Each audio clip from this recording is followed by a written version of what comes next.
MC as I bring on Mr. Sean McAleavey! Belfast, how are you all doing tonight? Absolutely lovely to be here, lovely to be here. Lads, we've got all the lads in the front row. What's crack you, sir? I have no idea. You've no idea what's happening. You've got the long hair, you look like you surf. You look like you surf the dark web, is what you look like. Look like shirt like that in your, this is suits you perfectly, you're like a basement or something, you're at home. Welcome.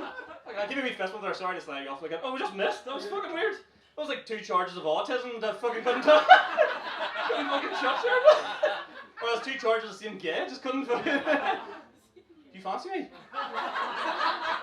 Am I gaslighting you? Yeah, I am, 100%. I haven't even introduced the show yet. These are all very welcome to Belfast Comedy Live here at RWE Comedy Club. Give yourselves all a big cheer for coming in tonight! Now back to this. What's your name, sir? Barry. Barry, good to meet you, Barry. And what do you do for work, Barry? I'm a chef. You're a chef?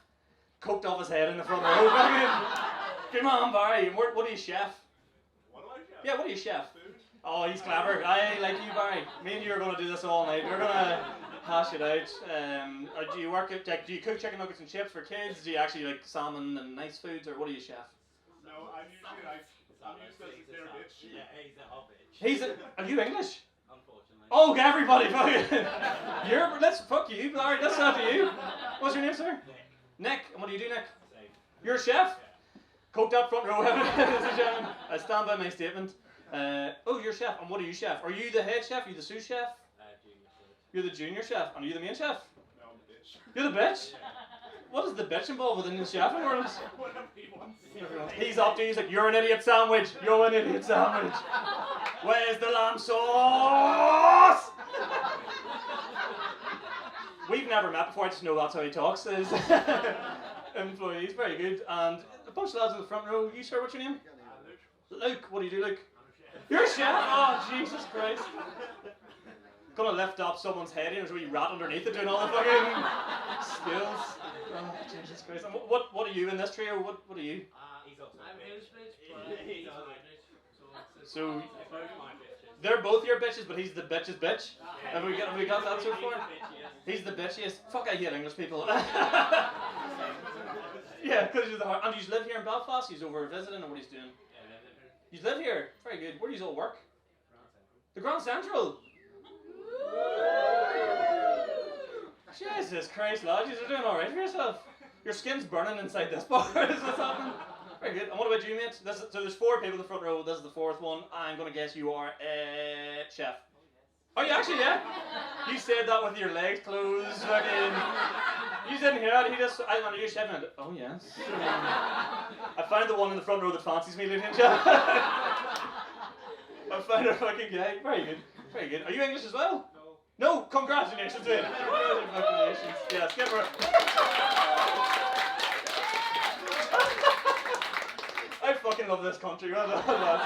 Well done. Where are you from, buddy? Watford. Waterford. Jeez, you are away from home. We woo. Someone else from Waterford. Just loves a free state in the back. Just absolutely loves it. Very good. And you live here in Belfast? Very good. And you all live together? No? That would be, because you know what they say, too many chefs, too much coke. That's what they say. I was going to lay in there and go, are you their dealer? But that's hack. We're not going to do it. We're not going to do it. Now tell me this, lads, have any of you got any good middle names? Any good middle names? Or do English people do that? Do English people not do that? I'm not English. You're not English? No. You sound English. He pretends he's from Monaghan. Why would anyone pretend they're from Monaghan? Why would anybody do that? What a weird thing to do. Because we're all mentally ill down there. You're clearly, yeah. Pick that up. It's but ladies and gentlemen, you're looking at me like, I would not sleep with them if you paid me. Holy fuck. Any good you wouldn't pay either? Ooh! Get him out the fuck. I never like chefs. Any good middle names, lads? Give me a middle name there. Any good middle names? No? What? Peter. You wouldn't name your worst enemy Peter. What the fuck is that for a middle name? Yeah, because the only reason I asked, I was going to chat before we kick off the show tonight about one of the middle names that I got, and I was never given a middle name born, and we got to pick one as a confirmation name. Have you heard of confirmation names?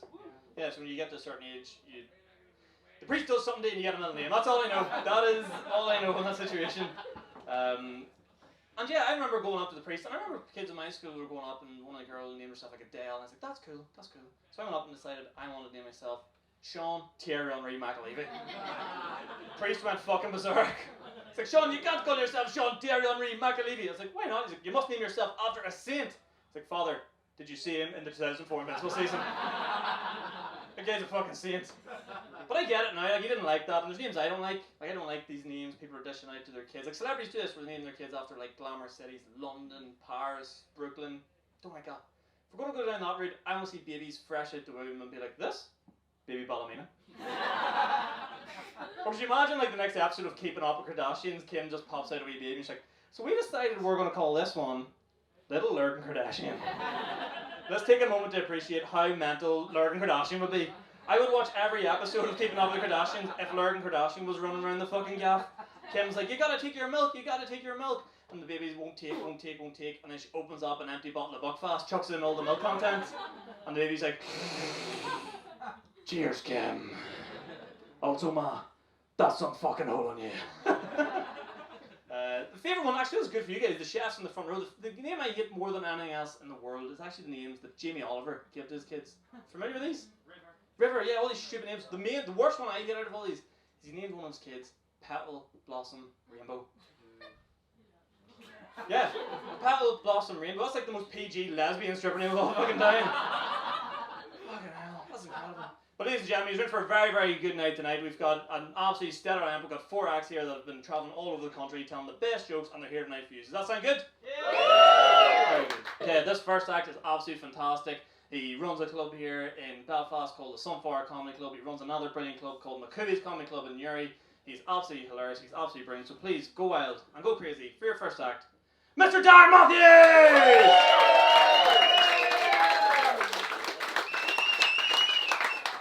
Hello everyone, good evening. How's it going, guys? Yes, my name is Darren Matthews. For those of you, it sounds like a bit of a, sounds like a Protestant name, but then I look like this. So, yeah, I always like to start that off as well by that's a fun joke because I'm actually from a mixed marriage. Yeah, my dad's a farmer, but my mum can read and write. Yeah, it's good fun that.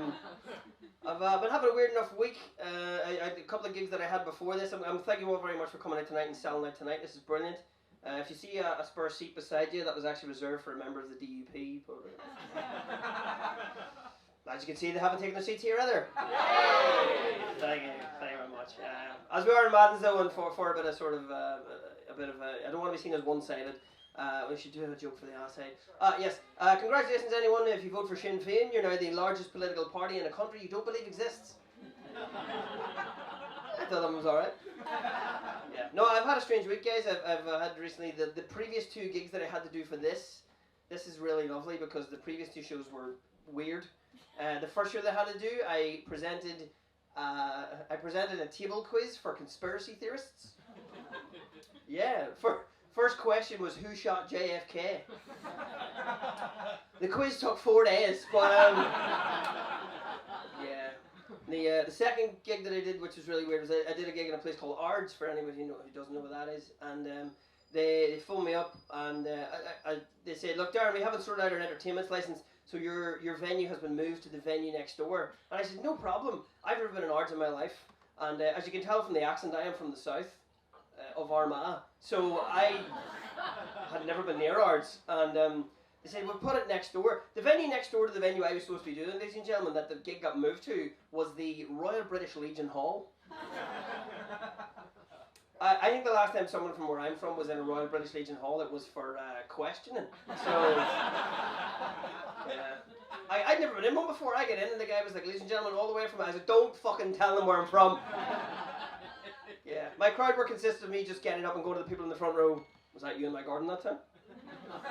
And it was, they were all in my garden in 1987, mad times.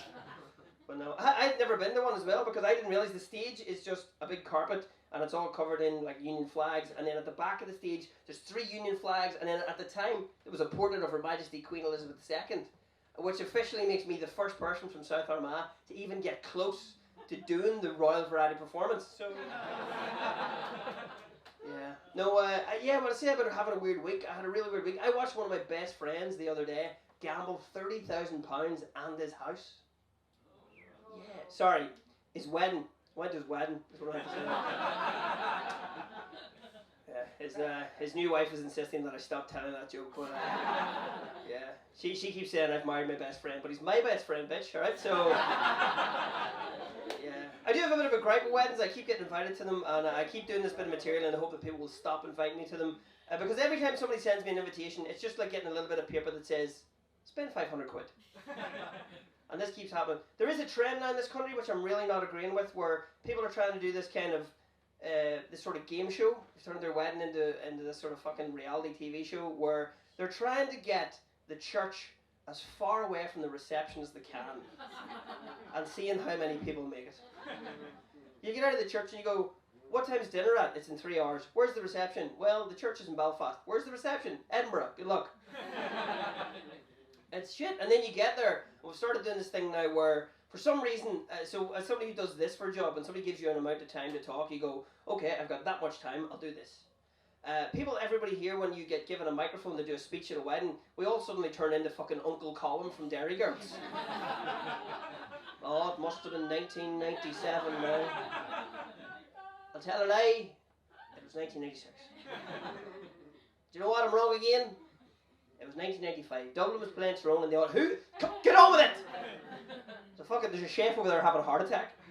They started doing that as well, where they're not giving, the speeches don't happen until after or you don't get your food till after the speeches, which, fuck off with that. If I want to go on a diet, I want it to be my choice, alright? Yeah, but you have that now where it's getting really awkward, where I was at one down at home where I'm from, and there was one guy and he was telling these stories. Now, the one rule is don't say anything bad about the bride, right? And this guy was telling all these funny stories about like ex-girlfriends of the guy, and I was like, oh, this is fucking terrible. And then he was like, you know, our fella played nets, he played midfield, he played up front for the football team, and he could never decide in his favourite position. But maybe tonight, Sharon, you could help him pick his favourite position. And we were like, you cheesy bastard. She was upset, her ma was crying, and her dad was just fucking stirring this guy out. And I was at the back of the room going, shut up! Shut her da! Her da! We still haven't heard from that guy, but yeah, I will. I've one auntie as well. When all the family went, she's always, you know, she grew up. She was a teenager in the '60s, so she's only got one dance. She only knows the twist. So like, no matter what song's on, she's fucking just giving it this. You know, 2 vodka and cokes in each hand. You know, she's just doing the twist. The Macarena comes on, she's doing the twist.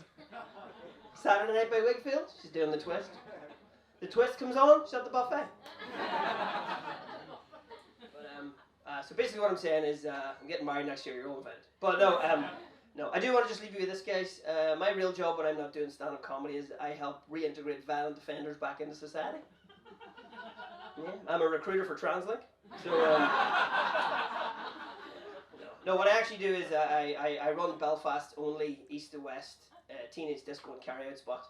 I actually drive the glider. So I'm actually working first thing in tomorrow morning. So just if anybody's getting it up, you know, if anybody's getting in the morning, or you know, you use public transport to get to work, just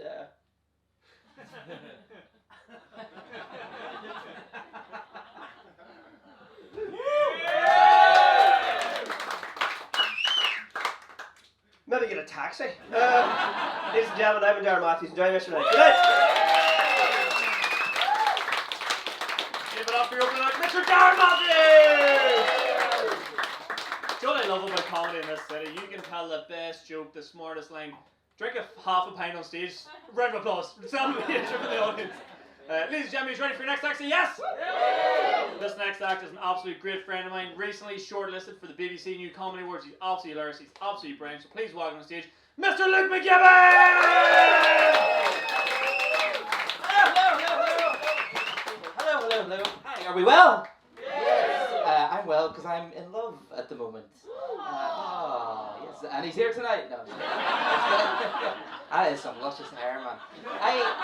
It looks great. I have the light shining in my eyes even right now, but you look like an angelic figure. Because you're wearing like an immaculate white shirt, and the light makes it look frilled, and I'm either dying, like literally dying, and being taken to heaven by a Victorian ghost, or I'm in love.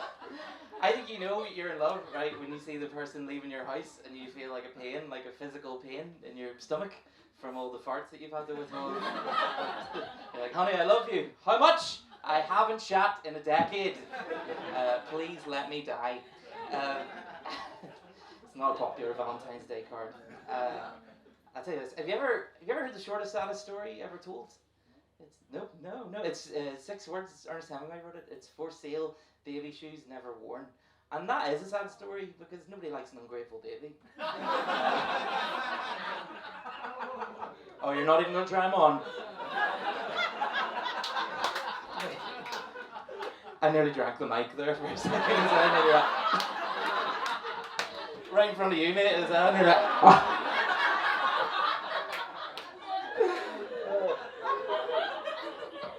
I fucking could too. Whenever I did it as a joke there, I was like, oh Jesus, it's going in.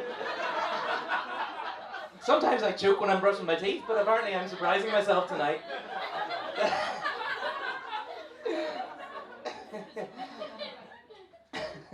I hear a lot of people say that they wish they could talk to their pets. Unrelated to the last joke, by the way, that's not... Though if you've got an OnlyFans page, it works on night. But, you could. Apparently, so could I. I hear a lot of people say they wish they could talk to their pets, right? And I think, yeah, that sounds great in theory because you love your pet, but like, what you can live in blissful ignorance of your pet's true character. Like, what if your pet's actually a fucking creep? Like, what if you could talk to your pet and one day you're just petting your dog and then suddenly he goes, do it slower. Tell me it's small. That's a chihuahua in my head as well. I don't know why. I feel like it's got to be a chihuahua to have a small penis fetish, isn't it? It's not going to be a full dog. That wasn't part of the bit. You're encouraging me too much. Speaking of pets, right? My cat has acne, right? I found this out the other day. Your cat can get acne. I swear to God. I took my cat to the vet and I was like, this cat's got acne, and the vet's like, yeah, no, that's caused by stress. And I'm like, stress? This motherfucker sleeps for 38 hours a day. He's got no fucking cause to be stressed. And the vet's like, I know, but they need to adhere to their natural instincts. They need to be able to chase things. They need to be able to hunt things. So I immediately signed my cat up onto a business studies course. I'm like, if you want to chase anything, son, chase that paper. And within a few weeks as well, he started his own business. My cat is teaching Amazon drop shipping to kittens. He's doing fish imports. He's doing fish exports, mostly fish. One day I walked into the room, my cat had a gun in its mouth, and I'm like, Louis, what's wrong? And he's like, it's the grind, look! The grind is just too hard, I just can't keep up with it. And I needed to distract him, I needed to keep him safe, so I threw a little rubber mouse and he chased it, and turns out that's all he wanted. He just needed to chase that. People that clap when the plane lands get a really rough rap. They get a bad rap, I think, don't they? And you know what? You just returned to what? Does one of you clap when the plane lands, or did you just? They deserve a special place in hell. I mean, you wouldn't be clapping if the plane didn't land. I'll tell you that for me. One thing I always notice as well about people clapping when the plane lands, it's always people inside the plane, isn't it? It's never the people outside the plane clapping. I started remedying this now. I go onto airplane runways and I'm like, yes, come on. I do it all the time. I do. See, when buses safely arrive in their destination, I'm like, yes. Whenever I reach the point of orgasm, I'm like, yes. And then my partner's like, I need to come too, and I'm like, Sarah, why can't you just be happy for me? Was that a laugh, or did a fly get into the room? It was a really nice... You can let it out. I need it. I desperately need it. I think, right, if the Troubles were ever to come back into Northern Ireland, yeah, this is the quality segue you're getting from the set. I got 5 minutes. I can't make these things connect. People say, like, comedy sets, they have to have themes, they have to have connections between jokes. I'm like, I barely have connections between words. But, I think, right, if the Troubles are ever going to come back to Northern Ireland, it's not going to be because of politics or anything like that. It's going to be because of the glider, obviously, right? I don't know what the fuck happened with the glider, but the minute we got the glider, we just lost the run of ourselves. Like, it feels like the council said to us, you got new buses, and we went, oh, and they said, they're bendy, and we went, oh, and they said, it's got Wi-Fi, and we went, great, I'm going to bring a knife and my 2 most violent children. The kids are trying to get on the bus like Michael Stone, like... Great pose still did as well, isn't it? It's very... Woo. Looks like a vaudeville poster. What I really like is the doorman who's got Michael Stone's arm on the other side. Like, he has to fold his arms around him, like but he ends up doing like a boy band position where he's like this. That's a very nice joke for people who remember Michael Stone. Long may be forgotten. Fuck him. If you can say it in any bar, this one's surely to go. Yeah, I think we should have just, we should have fucking learned before we got the glider. We should have learned that the city's not able to handle getting a new form of transport. Because they gave us Belfast bikes and we got on them. We're like, oh no, this is too much for me. This is going right in the lagging. Like, it's going right in the fucking... I swear, see, the only reason that a glider isn't at the bottom of the lagging right now is the internalized homophobia of spies. They're like, it's purple, I'm not touching that, that's gay. Who the fuck do you think I am? This is another joke now. Because I said it during the last one, and you're going to think this is related to the glider, it's not. Never let them tell you that the NHS can't be better, right? Because in the 2000s, right, knew they ever were shit, but fucking they threw a bit of money at the NHS. Like, you used to be able, right? You used to be able to go to a GP with nothing. You used to go for like a checkup once a year, and the GP would be like, "What's wrong with you?" And you go, "Nothing, mate. Like, find something, dickhead. Like, give me a squeeze, let's see what happens." That's fucking incredible. That's incredible that we used to have that. No other public service has ever been like that. We've never had that with them. Like, imagine if you called the fire brigade to your house and they came round and they're like, "Where's the fire?" And you're like, "Somewhere in this house I might have left a candle." Find it, dickhead. I'll finish with this. I used to work as a therapist for teenagers in a school that shortly after I left integrated, so you're welcome. That's it's nothing to do with me. They're probably waiting for me to go. Like, just internalising all their sectarianism. I'm depressed. Have you tried being more sectarian? It'll keep you busy. I feel like we're too quick to dismiss the feelings of teenagers, aren't we? Because teenagers are only people who can go up to you and be like, "I'm in love," and you can go, "No, you're not." Fuck up. But, I mean, they're getting better at handling their feelings, teenagers, because when I was a kid, we used to just handle our feelings by listening to fucking Linkin Park, or whatever. Like, Linkin Park was a band for teenagers who didn't know whether they were depressed or angry. Like, I think as a teenager, you'd be like, "I don't know whether I want to self-harm or punch this wall," and Linkin Park would be like, "Why not both?" And I don't know how I ever relate to them. I tried listening to them lately, and I'm like, how did I ever relate to this? There's nothing to do. Like, because, right, the lyrics to one of the songs by Linkin Park is, "Forfeit the game before somebody else takes you out of the frame and puts your name to shame. Cover up your face, you can't win the race. The pace is too fast, you just won't last." And I used to listen to that and go, this is definitely about my 11 plus. I've been Luke McGibbon, thank you very much. Up for Luke McGibbon, everybody! Luke mentioned during his set, he's like, teenagers are doing better. I'm like, a guy in a shirt like that, I don't know. That seems sus. Ladies and gentlemen, ready for your next act? Say yes! Please, go wild and crazy. This next act is absolutely brilliant. They've come all the way over from the USA. Please welcome to the stage, Jazmynne Sierra!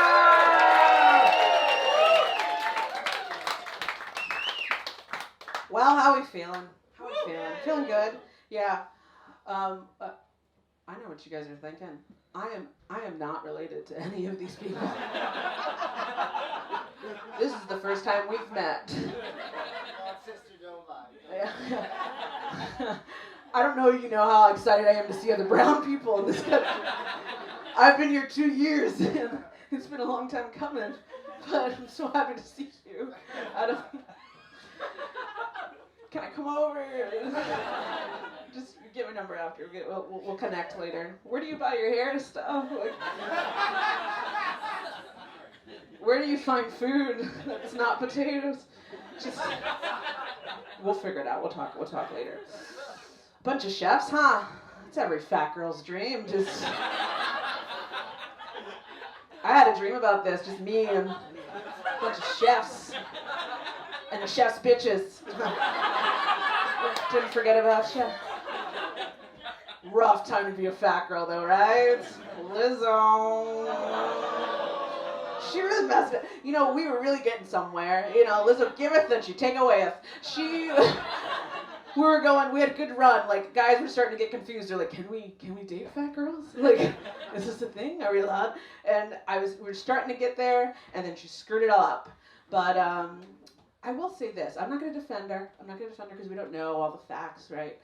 But I will say the word fat, I feel, is a lot like the N-word, okay? Some people can say it. Some people cannot. I can say both. You can say neither. We though. We can say it. You cannot. Okay. A lot of people ask me why I moved to this country. I think it's pretty clear. I moved here for the gingers.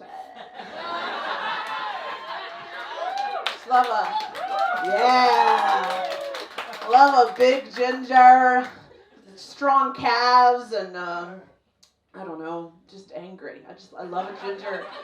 They're so beautiful, but for whatever reason, the only thing I attract are these super muscly gym rat guys who are like all coke, no crack, and I just, it's a blessing and a curse, so it is. But I will say, I'm on the Tinders, I'm on the things, and whether they're ginger or not, men lie. They lie a lot. Watch. Sir, how tall are you? 6'4". 6 foot, yeah. Stand up. Ladies, I'm going to keep you safe. There's an app called the Measure app. And all you have to do is you point at the bottom of the surface and you go all the way up and it'll tell you the truth. So do you want to tell the truth? Oh. See how it changes? You see how it changes? All 5'10" of you. Take a seat. Ladies, stay safe. You don't have to live in confusion anymore. You just get that Measure app. You don't even have to talk to them yet. You just show up at the bar. Just measure them. Measure other things. Just get all the truth. All the truth you need. Do you want to try to tell the truth again? You're really upset. I've exposed you.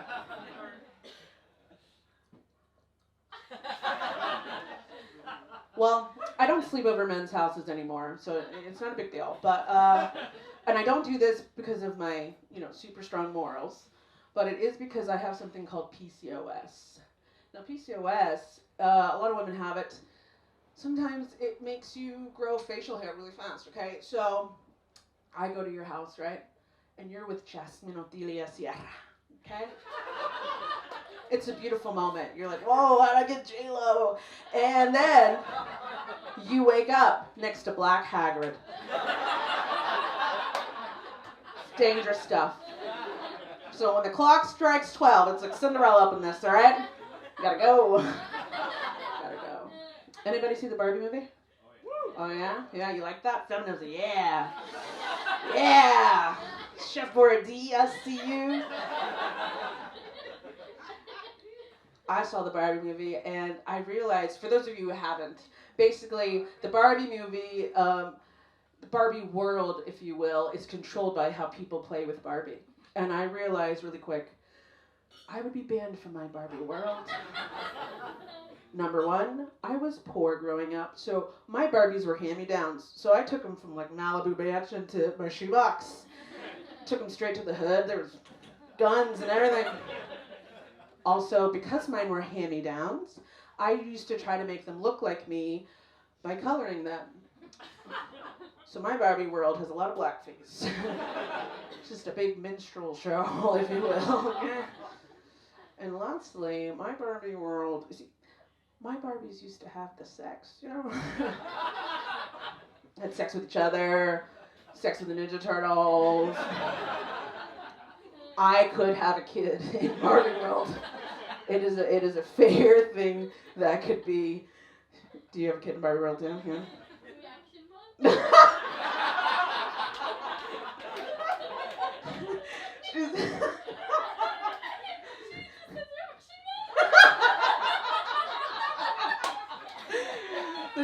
coming out today. Somebody's like, oh man, that Michelangelo, he's something. Well, guys, I'm gonna catch you in my dreams. I'm gonna catch you at the dinner table. You guys have been great. Thank you so much.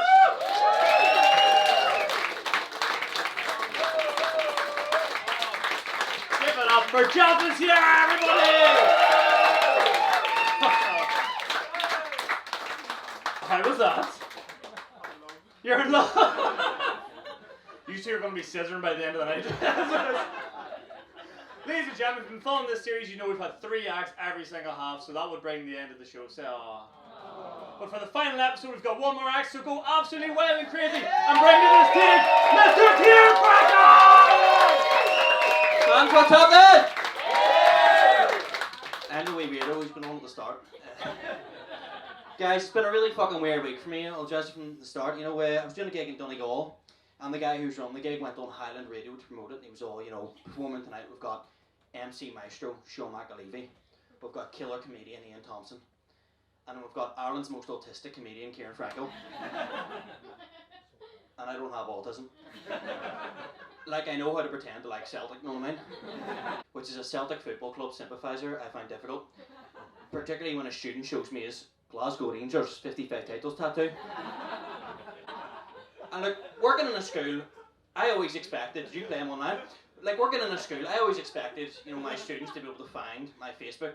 Okay, Barry? But I just didn't expect how far back in my Facebook they would go. Because I was helping teaching a class on ethics the other day and how to hold a healthy relationship with your partner. And this one wee lad raised his hand and went, "Excuse me, sir, what did you mean on the 12th of August 2013 when you posted the status for all the Uyghurs who got their GCSE results today and didn't receive a D, give me a mail and I'll sort you out." Like, I can't be fucking, you know, telling kids to stay off drugs when they can literally be on my Facebook putting up a photo of me hoofing a water fucking 3 minutes. So I had to go back and start deleting all my old Facebook statuses, and I came to one massive realisation. I was one really fucking weird 12-year-old.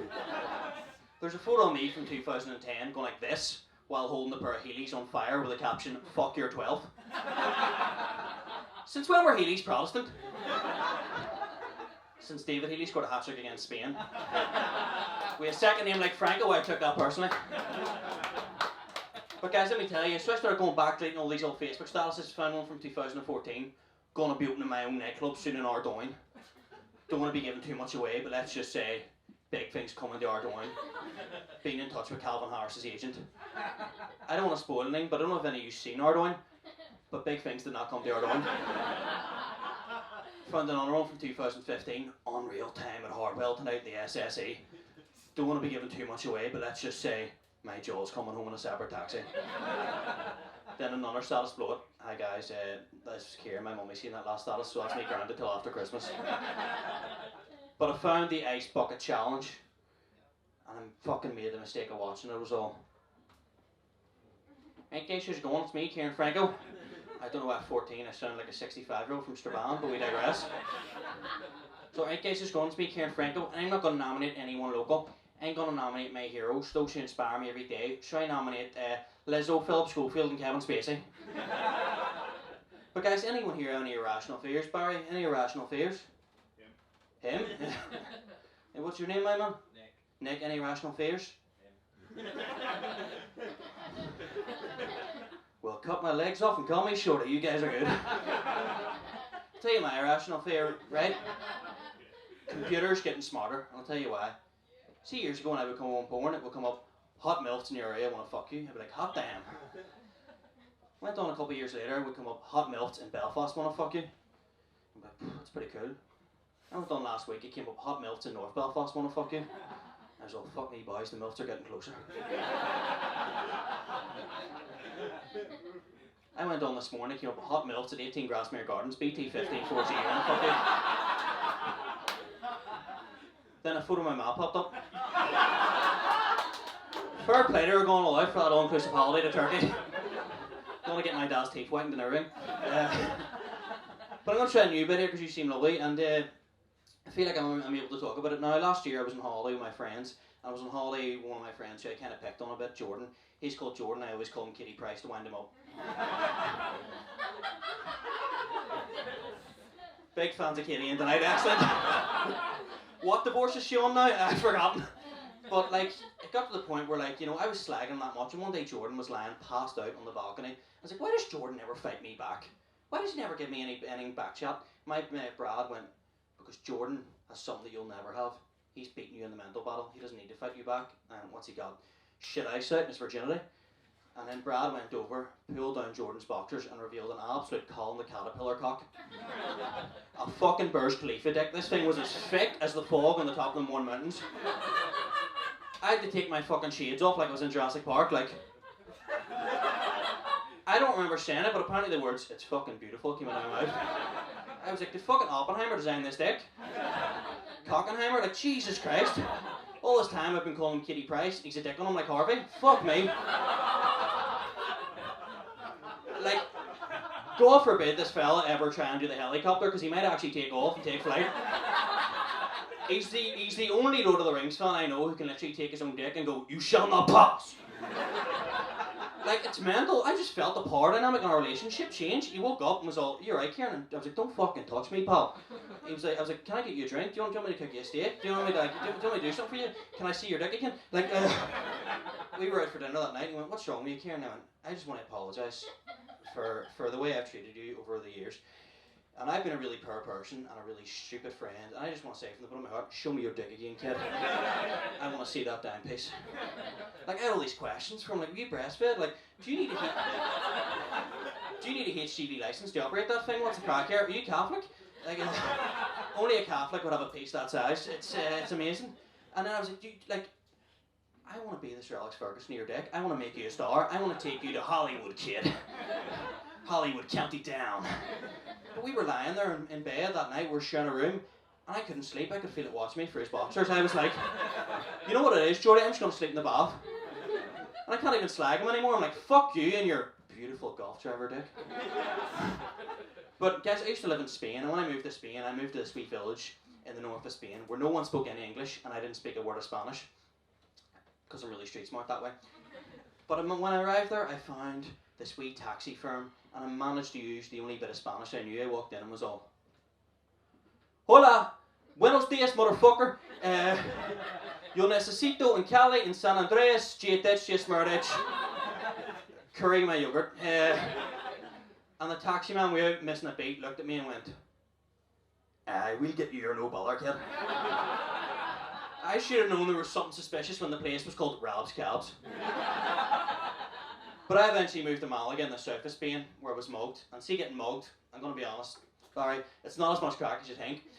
I'll tell you what happened. I was walking down this alleyway at 3 in the morning to get a McDonald's, because I'm a starvo. And this tan-skinned, silver-haired man walked up to me and went, "Give me your fucking wallet." I went, "Get fucked." He pulled a knife. I went, "Pin code's 1916. Big fella, knock yourself out."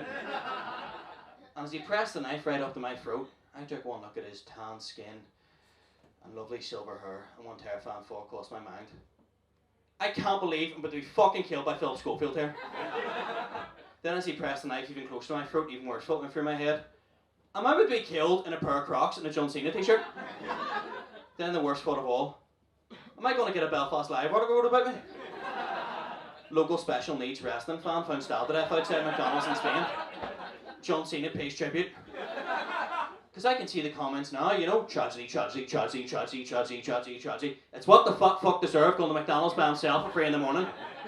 He was McMugged. Tragedy, tragedy, tragedy, tragedy, tragedy, tragedy, tragedy. This guy used to teach me in school. Everyone said he looked like a fat Jeffrey Dahmer, R.I.P. Tragedy, tragedy, tragedy. And like I can see the UTV live article, no, the fucking photo they used to be me with a Snapchat dog filter on like this. With a caption, "Opening my own nightclub soon in Ardoyne. Big things coming." The UTV live article will be like, "His parents always said he was very odd. When they heard he was killed up an alleyway, they were just relieved to hear it wasn't a sexual thing." Like, I'll tell you, see getting mugged, but it isn't the worst part. The worst part is people's reactions. Because I rang my daddy up. Don't mind calling him daddy, I don't fuck him. But I rang my daddy up and was all, "Daddy, I've just been mugged outside of McDonald's in Spain." And he was all, "Jesus, kid. You must have been absolutely not loving it." Then I rang my grand up, who was all, Mugged, keep him here, me and the boys are on our way over, keep him here. Like, Granda, you're in your late 80s, all the boys are either dead or don't remember what they had for breakfast. Then I rang my brother up, who was definitely stoned, because on the phone he was all... Mugged, or? You are a fucking mug, wee lad. Man, you've been fucking up him, Ciaran Franco, thank you very much.